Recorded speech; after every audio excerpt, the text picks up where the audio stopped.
आप देख रहे हैं ड्रामा सीरियल तेरे बिन। अगर आपको हमारी ये एपिसोड अच्छी लगे तो हमारे चैनल ड्रामा हब को सब्सक्राइब करें और बेल के आइकन को प्रेस करें। जो भी नई वीडियो सबसे पहले आप तक पहुंचे आप इसको वॉच एंड लिस्टन करते रहें। माँ बेगम कहती है, या अगर इस सारे मामले में तुम्हारा ज़रा सा भी हाथ हुआ तो मैं तुम्हें गाँव भेज दूँगी, तुम्हें सारी ज़िंदगी वापस नहीं बुलाऊँगी और वहाँ ही तुम्हारी शादी कर दूँगी। मैं तुम्हारा मरी का भी मुँह नहीं देखना चाहती। माँ बेगम बहुत ज़्यादा परेशान होती है और जाकर बैठ जाती हैं, क्योंकि उसकी बेटी जो है वो घर से गायब होती है, यानी कि भाग जाती है। ज़ाहिर सी बात है, किसी की भी बेटी भागे तो हर कोई ऐसे ही रिएक्ट करेगा और रिएक्ट करना बनता भी है, क्योंकि मलक मुख्तार जो होता है ना, उसका बेटा मलक ज़ुबैर, उसने माँ बेगम की बेटी और मुर्सम खान की बहन मरीम को भगा कर ले गया होता है, यानी कि प्यार के जाल में फंसाया होता है। बख्तू भी बहुत ज़्यादा परेशान होता है। ज़ाहिर सी बात है, बख्तू ने उनका इतनी देर से नमक खाया होता है, वो बेचारा बड़ा परेशान होता है कि ये इनके साथ क्या बीत गया। दूसरी तरफ मलक मुख्तार को आगाह किया जाता है कि उसके बेटे ने ये हरकत की है। ठीक है, अपने बेटे को कहो कि सुबह तक मरीम को भेज दे वरना कत्ल कर। मलक ज़ुबैर के चेहरे पे बहुत ज़्यादा मुस्कुराहट होती है, क्योंकि वो जिस मकसद को करना चाहता था वो उसने हासिल कर लिया। मुर्सम खान जो होता है फ़ोन करके मलक मुख्तार को कहता है कि सुबह की रोशनी होने से पहले मरीम मेरे घर आ जानी चाहिए, क्योंकि मैंने तुम्हें तस्वीर भेजी है, तुम्हें तुम्हारे बेटे की करतूत का पता चल गया होगा। अगर सुबह तक मेरी बहन ना आई तो सुबह का दिन देखना, यानी कि सुबह की सूरज को देखना, तुम्हारे किसी भी ख़ानदान के बस में नहीं होगा। यानी कि उसके कहने का मकसद, मैं किसी को नहीं छोड़ूंगा। मलक मुख्तार ये बात सुनकर परेशान होता है, कहता है मुर्सम खान मैं बहुत शर्मिंदा हूँ, मैं बात करता हूँ मलक ज़ुबैर से, मरीम को वो इसी वक्त भेजेगा। दूसरी तरफ मलक ज़ुबैर जो होता है वो मरीम के साथ ज़्यादती का निशाना बनाने की कोशिश करता है, लेकिन मरीम जो है वो उसको डांटती भी है, बल्कि मरीम उसको मारना पीटना भी चाहती है, लेकिन वो क्या करे, उसके बस में नहीं है। मलक ज़ुबैर कहता कि अब तुम मेरे शिकंजे में हो, जहाँ मैं चाहूँगा तुम्हें तुम वहाँ रहोगी, ना कि अपनी मर्ज़ी नहीं तुम चला सकोगी। मलक ज़ुबैर जो होता है बड़ा मक्कार होता है, उसने इस औरत को यानी कि मरीम मुर्सम खान की बहन को अपने जाल में फंसाया होता है, ताकि इतना नाजुक रिश्ता हो। मुर्सम खान इन बातों पे तड़पे। ऐसी बात है, मुर्सम खान तड़फेगा ही और क्या करेगा। तो इससे पहले वो तड़फना ही चाहता है और उसके अलावा इसके पास कोई भी चारा नहीं है। दूसरी तरफ घर में इतनी परेशानी होती है, मीरब रो रही होती है। मुर्सम खान कहता है तुम सब्र करो, तुम क्यों रो रही हो। तो दूसरी तरफ से अगर हया बोलती है, कहती है रोना ही बनता है इसका। मुर्सम खान उसको फ़ोन करके कहता है कि सुबह की रोशनी होने से पहले मेरी बहन मेरे घर आ जानी चाहिए, वरना मैं तुम्हें ज़िंदा दरगोर कर दूंगा। मुर्सम खान मीरब को दिलासा देता है, कहता तुम चुप करो, कोई बात नहीं, इंशाल्लाह बेहतर होगा जो भी होगा। माँ बेगम जो होती है वो रो रही होती है, कहती मेरी बेटी को लेकर आओ, ज़रूर इसको भगाने में भी मीरब का ही हाथ होगा। तो दूसरी तरफ मुर्सम खान अपनी बीवी को डिफेंड करते हुए कहता है, माँ बेगम क्यों आप ऐसा कह रही हैं, वो ऐसा क्यों करेंगी। तो माँ बेगम कहती है कि मुर्सम खान मुझे जहाँ तक उम्मीद है कि मीरब का ही हाथ है इसमें और किसी का नहीं हो सकता। माँ बेगम को शक होता है, लेकिन शक पक्का हो जाता है। दूसरी तरफ से मलक मुख्तार कहता है कि तुम मुल्क खान को फ़ोन करके कह दो कि मेरे बेटे के साथ कोई ताल्लुक़ नहीं है, उसे जहाँ मिले गोली मार दो। ज़ाहिर सी बात है, मलक मुख्तार अपने बेटे की हरकतों से बहुत तंग आ चुका होता है। वो बात बात पर वो तो मसले मसाइल खड़ा कर रहा होता है। बख्तू फ़ोन करता है और कहता है कि खान मलक मुख्तार ने कहा है कि मेरा बेटा जहाँ मिले उसे कत्ल कर दो। दूसरी तरफ से जब मलक ज़ुबैर का वालिद ज़ुबैर को फ़ोन करके मलक मुख्तार कहता है कि उनकी बेटी उनकी इज़्ज़त उनके घर पहुँचा के आओ, वरना मैं तुम्हें गोली मार दूंगा अपने हाथों से। वो कहता है बाबा अब बस, अब मैं किसी की बात नहीं सुनूंगा, मैं उससे सारे बदले वापस लूँगा और अपनी शराइत मनवाऊँगा जो उसे मनवानी चाहिए। दूसरी तरफ से मुर्सम खान को जब फ़ोन करता है ना मलक ज़ुबैर जो होता है पहले अपने वालिद यानी कि मलक मुख्तार की कॉल सुन रहा होता है और उसको कहता है कि मैं अब किसी की कोई भी शर्त नहीं मानूंगा। मलक मुख्तार कहता है कि तुम्हारे लिए बेहतर यही है कि तुम उसको वापस करके आओ, मरीम को, उनके घर की इज्जत को, वरना मैं तुम्हें ज़िंदगी भर के लिए कत्ल कर डालूंगा और दोबारा तुम सांस लेना गवारा भी नहीं कर सकते और ना ही तुम्हारे बस में होगा। मलक मुख्तार मलक ज़ुबैर को डराने की तो खूब कोशिश करता है, लेकिन वो डर ही नहीं रहा होता। ज़ाहिर सी बात है, वो पता नहीं उसको क्या मसला होता है, वो क्यों नहीं डर रहा होता है। मलक ज़ुबैर कहता है कि मैं अब कोई भी तुम्हारी बात बाबा नहीं सुनूंगा। दूसरी तरफ से मरीम बेचारी हाथ पे हाथ धरे बैठी होती है, रो रही होती है, इल्तिजा कर रही होती है कि मुझे घर जाने दो, लेकिन वो दरवाजे पे भी हाथ मारती है कि मुझे घर जाने दो। लेकिन मलक ज़ुबैर जो होता है वो उसको घर जाने की हरगिज़ इजाज़त नहीं देना चाहता, क्योंकि अगर उसने उसे घर जाने दिया तो सारा मसला ही उलट पुलट हो जाएगा, फिर वो बात कैसे मनवाएगा, उसको उसने अपने कब्ज़े में रखा होता है।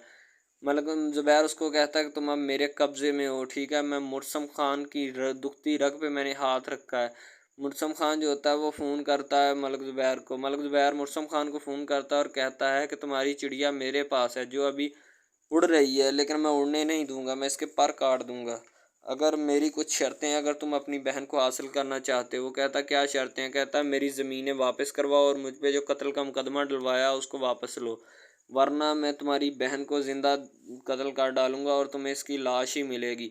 ठीक है, तो मतलब ज़ुबैर जो होता है वो धमकी देता है मुर्सम खान को। मुर्सम खान उसकी बात कहता है, मुर्सम खान उसको कहता है कि मुझे तुम्हारी कोई शर्त मंजूर नहीं है।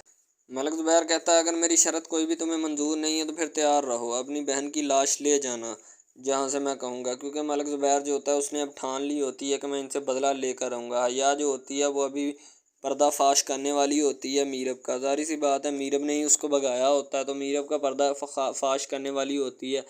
अब मुर्सम खान जो होता है वो परेशान होता है। माँ बेगम सबसे ज़्यादा परेशान होती है क्योंकि उसकी लाडली बेटी भी होती है और इस घर की इज्जत भी होती है और मुर्सम खान की बहन भी होती है। हया जो होती है कहती है सारा कुछ मीरब ने ही करवाया, मीरब का ही हाथ है इसमें। मुर्सम खान कहता है कि हया तुम्हें सोचना समझना चाहिए, क्यों इल्ज़ाम लगा रही हो किसी के ऊपर।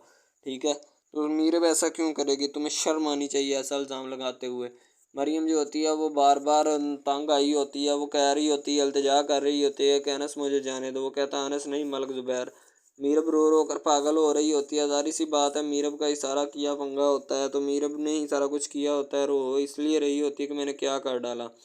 दूसरी तरफ से मलक ज़ुबैर कहता है अगर मेरी शराइत मंजूर हैं ठीक है तो मैं वेलकम करता हूँ, अगर नहीं मंजूर तो फिर अपनी बहन की लाश ले जाना जहाँ से मैं तुम्हें कहूँगा।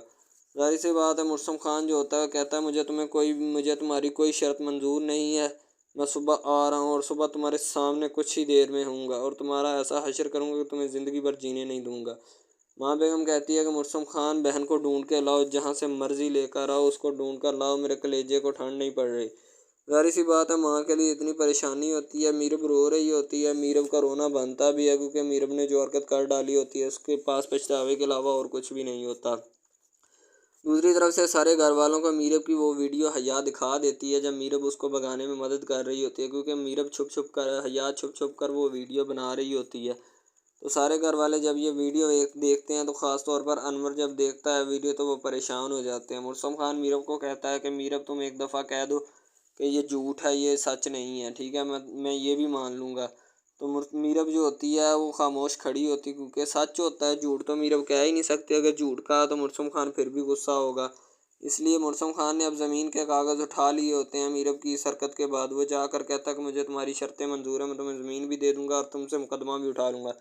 ज़ाहिर सी बात है अब इज़्ज़त का सवाल आ चुका होता है, अपने ही उनके साथ मिले होते हैं।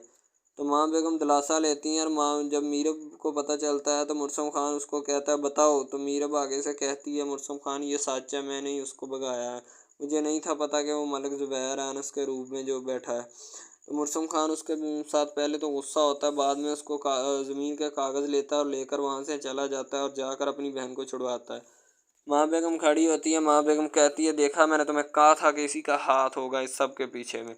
मुर्सम खान जो होता है उसको फ़ोन करता है और करके कहता है कि मुझे तुम्हारी शर्तें मंजूर है, मुझे बताओ कहाँ मिलना है, मैं अभी और इसी वक्त तुमसे मिलना चाहता हूँ।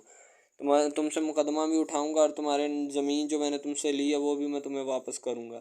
माँ बेगम बैठ जाती हैं क्योंकि उसका दिल घबराहट से जा रहा होता है, इसलिए माँ बेगम का बैठना ही बनता है। सारे लोग बैठे होते हैं। दूसरी तरफ मुर्सम खान ज़ोर दे रहा होता है कि मीरब बताओ मुझे तुम्हें हमारी मोहब्बत की कसम बताओ, कह दो कि ये एक दफ़ा कह दो कि ये झूठ है।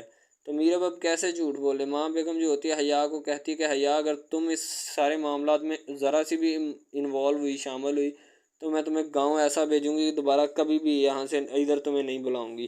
ठीक है, दूसरी तरफ मुर्सम खान जो होता है वह तैयारी कर रहा होता है क्योंकि उसने अब उसके पास जाना होता है, मतलब ज़ुबैर के पास अपनी बहन को भी लेना होता है और उसके साथ एग्रीमेंट भी करना होता है।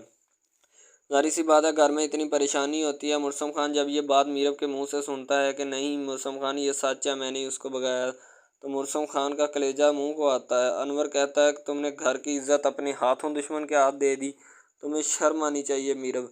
अपना अनवर जो होता है वो क्या करे। अब दूसरी तरफ मुर्सम खान जो होता है उसको इतना ज़्यादा गुस्सा होता है कि उसके गुस्से का अंदाज़ा नहीं लगाया जा सकता, लेकिन फ़िलहाल अभी वो कुछ नहीं कर सकता क्योंकि उसने खुद हया बड़ी खुश होती है क्योंकि वो अपने मकसद में कामयाब हो चुकी होती है। वो जो मकसद मीरब को निकालना चाहती थी, ज़ाहिर सी बात है इसके बाद माँ बेगम उसको निकाल देगी। माँ बेगम जाकर बैठ जाती है परेशानी की हालत में, क्योंकि परेशानी सबसे ज़्यादा घर में होती है, इसलिए कि उनकी बेटी घर से गए 1-2 दिन हो चुके होते हैं। दूसरी तरफ माँ बेगम जो होती है हया को भी तनकीद कर रही होती है, अगर ज़रा सी भी इन्वॉल्व हुई तो मैं तुम्हें गाँव भेज दूँगी, ऐसा भेजूँगी कि सारी ज़िंदगी मैं तुम्हें वापस नहीं बुलाऊँगी, वहीं तुम्हारी शादी किसी के साथ करवा दूँगी और दोबारा तुम यहाँ आ भी नहीं सकोगी। इसलिए बेहतर है कि इस मामले से दूर ही रहना। सफाई मरियम बेचारी खूब हाथ पाँव हिलाती है, लेकिन वो अब क्या करे। अब वो मलिक ज़ुबैर के कब्ज़े में होती है। मलिक ज़ुबैर कहता है कि मैं तुम्हारी मदद से मुर्सम खान की ऐसी चीखें निकलवाऊंगा कि उसकी चीखें पर सूरा ज़माना देखेगा और सारा जग उसकी चीखों को सुनाई देगा। मीरब अपने किए पर पछता रही होती है, लेकिन अब पछताए क्या जब चिड़ियाँ चुग गईं खेत। अब तो सारा मामला ही रफा दफा हो चुका है। मरियम भाग गई होती है। मीरब अब रोकर सच्चा होना चाहती है, लेकिन ऐसा नहीं होगा।